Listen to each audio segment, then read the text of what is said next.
English trucks now. I believe this one dates to about 1930. I'm not 100% sure about that.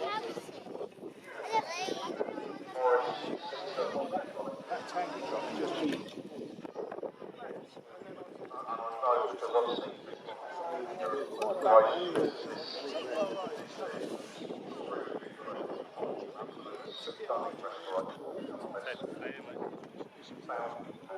what have you just dropped? Stay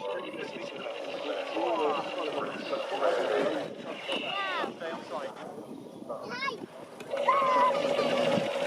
This doesn't have full windscreen. Very small glass screens called air actually.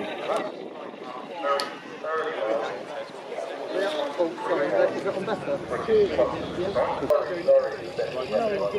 You get a moment to do that. You have a fun look around this because it's quite as well. I've seen this vehicle during restoration.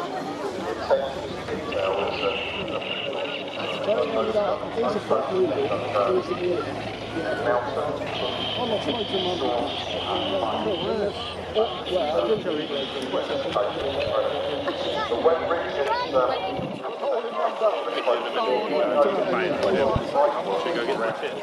there's a very good reason for that. That is on my head. So, basically cargo truck.